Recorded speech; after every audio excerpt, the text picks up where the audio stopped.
during my father's memorial service. My uncles were unaware that I could overhear them.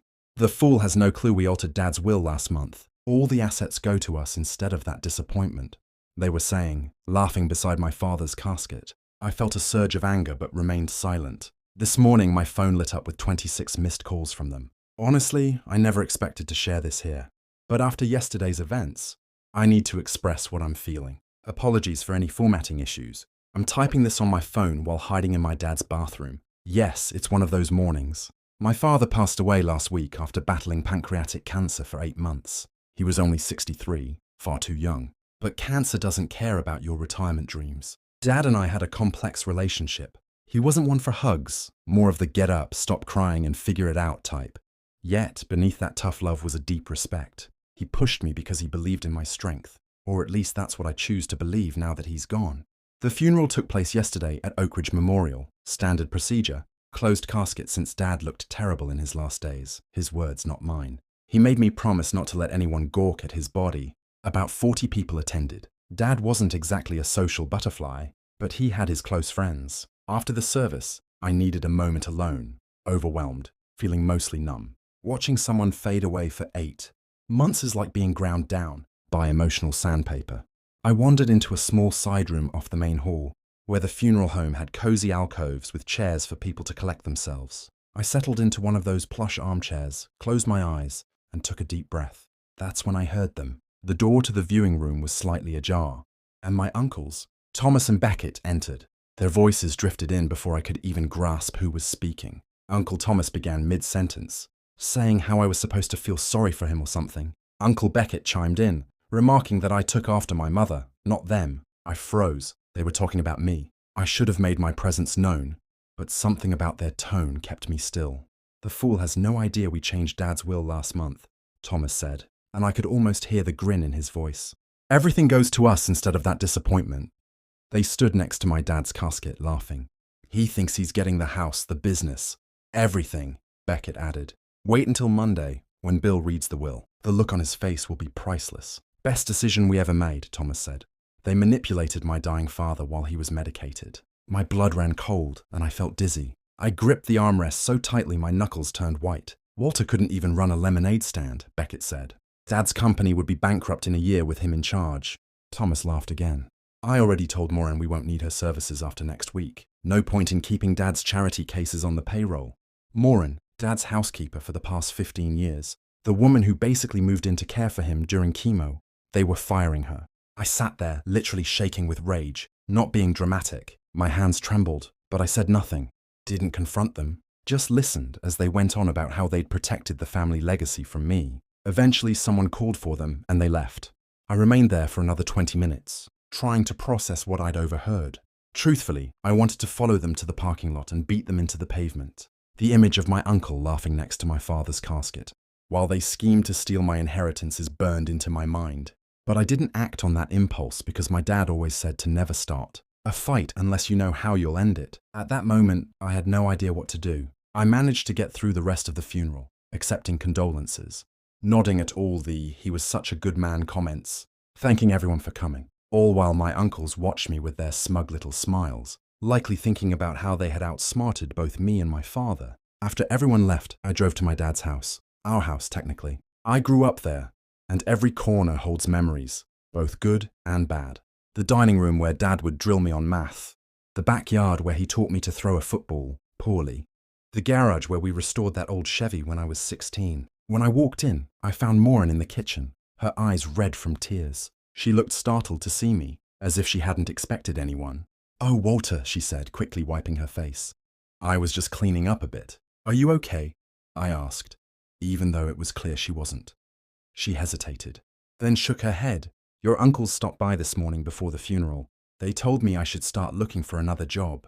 Said once the will is read on Monday, they'd be taking over everything and wouldn't need me." I felt that rage building again. "They had no right." "It's okay," she interrupted.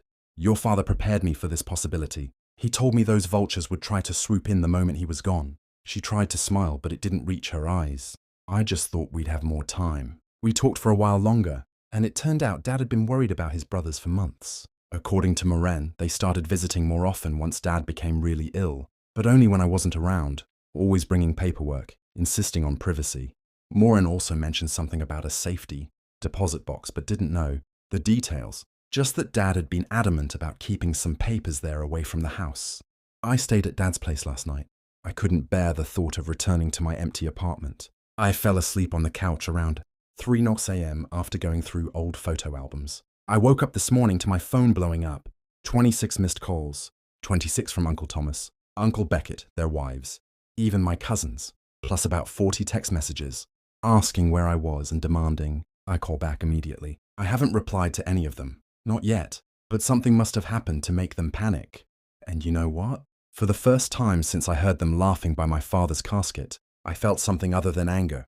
I felt hope. Whatever's got them freaking out might be exactly what I need to fight back, because I'm not letting them steal what Dad wanted me to have, and I'm definitely not letting them fire Morin or anyone else loyal to my father. Dad taught me to pick my battles, to wait for the right moment, to never throw the first punch unless I'm sure I can end the fight. I think that moment might be coming sooner than my uncles expect. I'll keep you updated once I figure out what's got them so desperate to reach me. Something tells me this is just the beginning.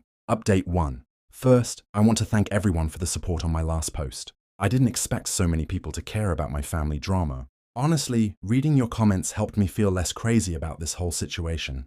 So, regarding those 26 missed calls, I finally checked the voicemails around noon yesterday after ignoring them all morning. Most were variations of Uncle Thomas and Uncle Beckett demanding I call them back, ASAP, about an urgent family matter. The last one from Thomas was just him yelling that I needed to stop being childish and answer my damn phone. Childish? That's rich coming from someone who giggled like a preteen next to my father's casket. Instead of calling them back, I texted my friend Diego. We've known each other since middle school, and he's been my go-to for advice forever. Plus, he knows a lot about legal matters, not saying why, but trust me, he's the guy you want in your corner. While waiting for Diego, I started rummaging through Dad's home office, unsure of what I was looking for, but I needed to do something.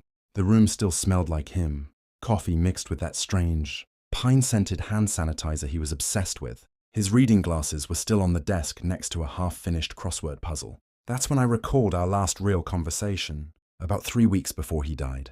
Before the pain meds turned him into a shell of himself, I had been sitting with him, trying to get him to eat one of those hospital protein shakes that smell like wet cardboard.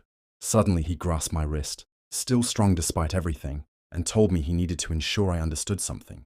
He said Thomas and Beckett had been circling like vultures lately, that they had always been envious that Granddad had entrusted Dad with the family business instead of splitting it 3 ways. Dad told me he'd made arrangements to protect what was mine, but needed me to promise I would fight if they tried anything. I thought he was just being paranoid from the meds. Now I realize he was having one of his last lucid moments, trying to warn me. Diego arrived around 2, and I unloaded everything. What I overheard at the funeral, Morin's situation, the missed calls, all of it. He didn't interrupt, just took notes on his phone while I spoke.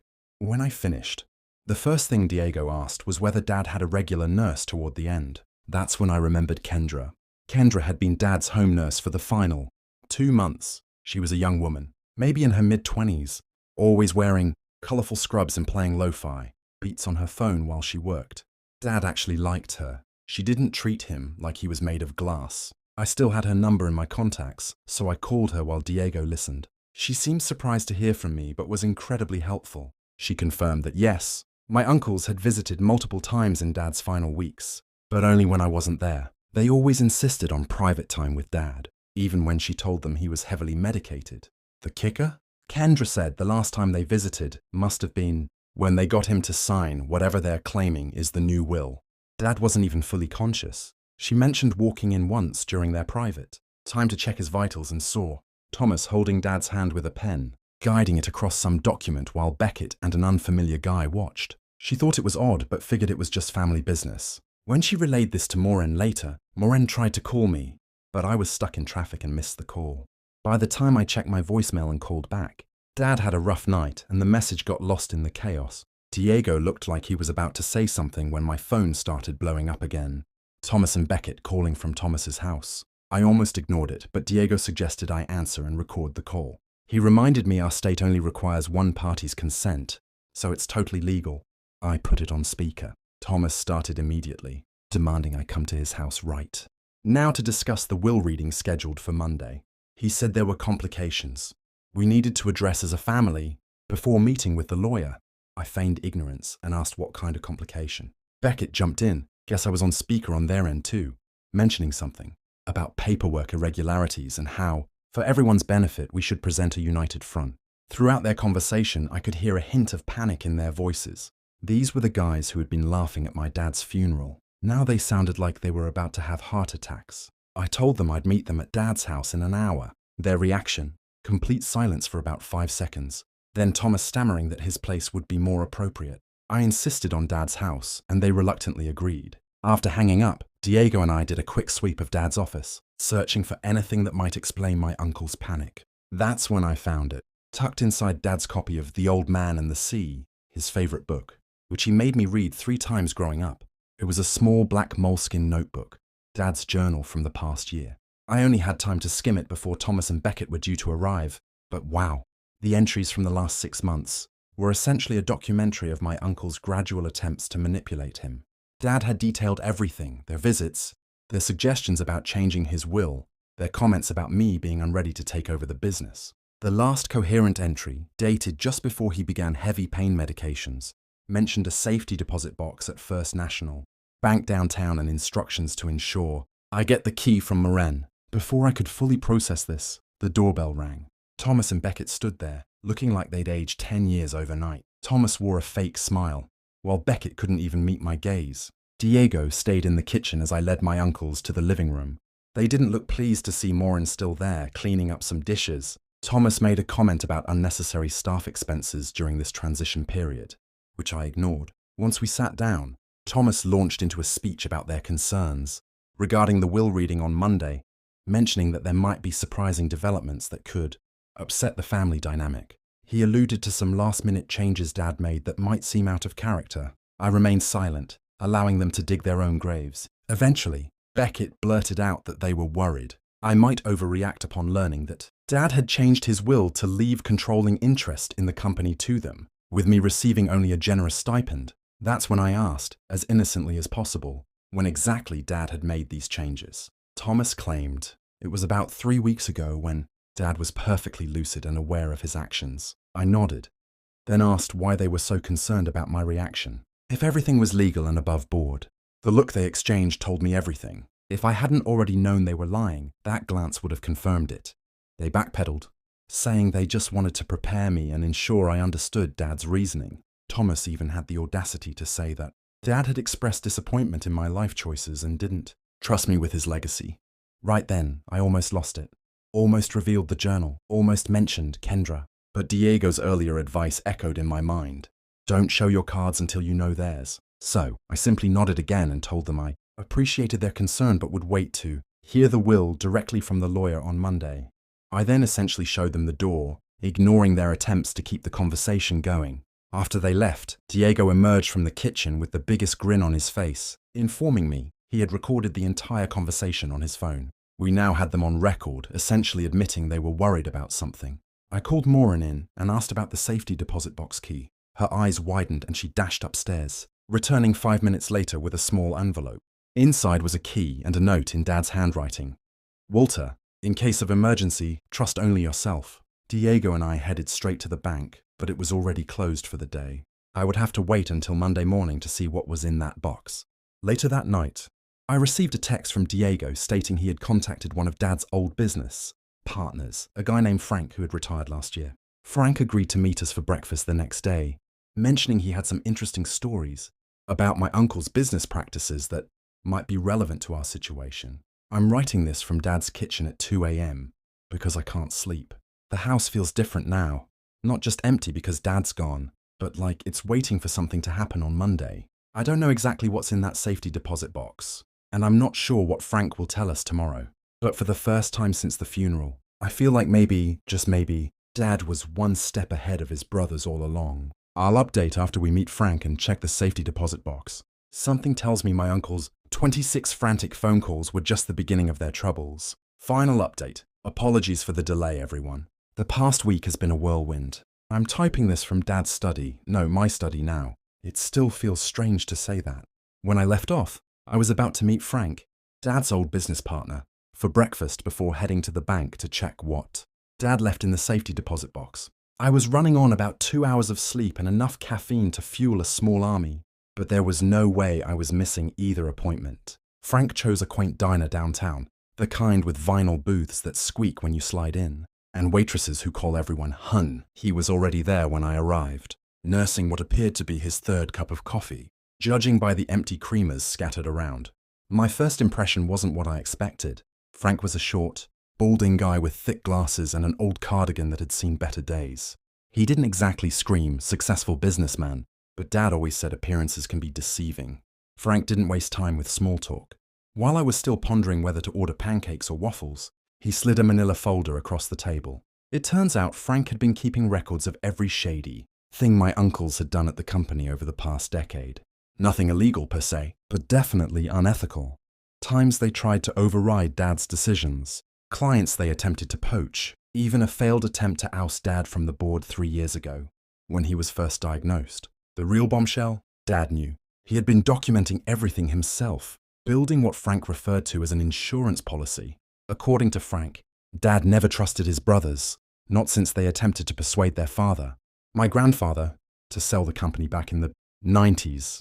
Dad was the only one who wanted to keep it in the family, and Grandpa sided with him. Thomas and Beckett never forgave either of them. As Frank spoke, it clicked in my mind. This wasn't just about inheritance or money. It was a grudge that had been simmering for 30 years. We finished breakfast. I went with pancakes. By the way, needed the sugar rush, and headed straight to First National. Diego met me there, looking surprisingly put together for a Sunday morning, while I probably looked like I had been run over by a truck. The safety deposit box contained 3 items: a USB drive, a sealed envelope addressed to William Chen, attorney at law, and a letter addressed simply to me. I opened my letter right there in the bank's private viewing room. It was dated just 2 months ago, when Dad was still lucid, but aware he didn't have much time left. The letter wasn't lengthy, but it hit me like a ton of bricks. Walter, if you're reading this, then Thomas and Beckett have done exactly what I suspected. I'm sorry you're dealing with this while also grieving.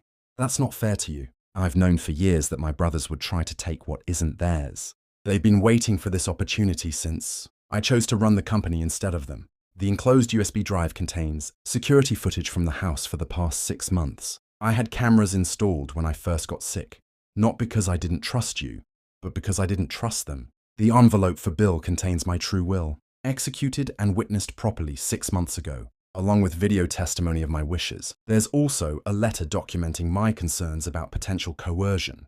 I wasn't a perfect father. I was too hard on you sometimes and expected too much, but I always believed in you, even when I didn't show it. The company is yours if you want it. If you don't, that's okay too. It's your choice, not theirs. Trust Bill. He's been our family attorney for 30 years and knows exactly what to do. I didn't even realize I was crying until Diego awkwardly handed me a tissue from his pocket. It was clean. I checked. We took everything to Diego's place to check out the USB drive. Holy cow. Dad wasn't messing around with those security cameras. They were hidden in his bedroom, office, and even the living room. Tiny things. You'd never notice unless you were looking for them. And they captured everything. Thomas and Beckett visiting when Dad was barely conscious. The witness they brought, who never actually saw Dad sign anything. And Thomas literally guiding Dad's hand to sign the papers while Beckett kept lookout at the door. It was all there in 4K resolution with timestamps. Dad had created the perfect trap, and my uncles had walked right into it.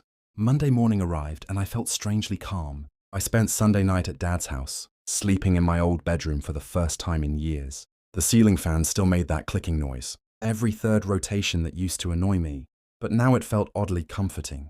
I arrived at Bill Chen's office 20 minutes early, bringing Diego, Moren, and my girlfriend Aurora, who had flown in Sunday night after I finally shared everything that was happening. Aurora isn't big on family drama. Her own family is like something out of a sitcom, full of group hugs and inside jokes. Still, she held my hand the entire drive over. Bill was an older Asian man in a perfectly pressed suit, his reading glasses making him look like he stepped out of a John Grisham novel. He greeted me with a knowing look, and I instantly felt confident Dad had been right about trusting him. I handed him the envelope from the safety deposit box, and he nodded, seemingly unsurprised. He asked me to wait in the conference room while he reviewed the contents. Thomas and Beckett arrived 10 minutes later with their wives and kids in tow, a full show of family unity. They faltered slightly upon seeing me with my own entourage, especially Morin. Thomas attempted to make some comment about non-family members attending a private reading, but Bill shut that down immediately. Once everyone was seated, Bill began explaining that there appeared to be two different wills, one from 6 months ago and another, supposedly executed 3 weeks before Dad's death. Thomas couldn't hide his smirk. Beckett studied his fingernails as if they were suddenly the most interesting thing in the world. Then, Bill dropped the bombshell. Before proceeding with either document, I'd like to show everyone a video that George recorded 6 months ago when he executed his official will. The color drained from my uncle's faces so quickly, I thought they might faint. Bill set up his laptop and played the video. There was Dad, sick but alert, sitting in this very office. He stated the date, confirmed he was of sound mind, and then spoke directly to the camera. I, George Peterson, being of sound mind, declare this to be my last will and testament. All previous wills are revoked. I'm making this video to confirm that this document reflects my true wishes and to address a concern.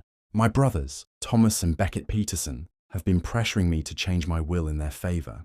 If any document appears after this date claiming to supersede this will, especially if it appears during my final days when I'm under heavy medication, I want it thoroughly investigated for coercion or fraud. Dad went on to outline his actual wishes. The house and 60% of the company's shares would go to me. Morin would receive a generous retirement package and could stay in the guest house as long as she wanted. Kendra would receive a scholarship fund Dad had set up to help her finish her nursing degree. Thomas and Beckett would each receive 10% of the company shares and a monetary inheritance. But then came the kicker, a special clause stating that any attempt to contest the will would result in that person's inheritance being donated to charity instead. The room fell utterly silent when the video ended. You could have heard a pin drop. Bill calmly stated that given the video, testimony along with the security footage I'd provided showing the circumstances of the new will being signed, he would proceed with the original will. That's when Thomas exploded, yelling that this was all a setup, that Dad wasn't in his right mind 6 months ago, that I had manipulated everything. Beckett, always the smarter one, just sat there with his head in his hands. He knew they were doomed. Bill let Thomas rant until he ran out of steam, then simply stated he'd be happy to present all evidence to the court if Thomas wanted to contest the will, reminding him of the consequences of doing so. In the end, they took their 10% shares and left with their tails between their legs, but not before Thomas sneered at me that this isn't over and that I had destroyed the family, rich coming from the guy who laughed next to my father's casket about stealing my inheritance. It's been a week since then, and I'm slowly settling into Dad's house, my house now. I had to call a plumber yesterday because the upstairs toilet keeps running, and I spent way too long trying to decipher Dad's quirky filing system for household documents. The company matters will take longer to sort out. I've been meeting with board members individually to understand how things work. Some clearly side with my uncles and aren't thrilled about my taking over, but most seem willing to give me a chance. Morin is staying on, of course. We cleaned out the guest house together, and she's gradually moving her belongings in. I found her crying in Dad's closet yesterday, while sorting his clothes for donation. We ended up sitting on the floor, reminiscing over old photos she had of Dad at company picnics and holiday parties, sides of him I rarely saw. As for Thomas and Beckett, they've gone radio silent. Their wives have been calling Aurora, attempting to smooth things over. But that's just code for trying to extract information about my plans. So what am I planning? Honestly, I'm still figuring that out. A part of me wants to completely clean house, removing anyone who was loyal to my uncles. But that's not what Dad would have done. He was tough but fair, understanding that business is business while family is complicated. Yesterday, I found myself sitting at Dad's desk, staring at his chair, trying to envision what advice he'd give me now. I realized I was doing exactly what he used to do when faced with a tough decision, sitting quietly, contemplating every angle before making a move. Maybe I'm more like him than I thought. I don't know if this is the happy ending everyone was hoping for. My uncles are still around, still shareholders, albeit minor ones. The company has issues that need fixing. The house needs a new roof, and the garage door opener is broken. But I have Dad's journal, his letters, and his advice echoing in my mind. Most importantly, I possess the truth about what he genuinely wanted. That's a victory worth having. Thanks for joining me on this wild ride, Reddit. Your comments have helped more than you know. I might check in with another update down the line if anything crazy happens. But for now, I've got a company to learn about and a toilet to fix.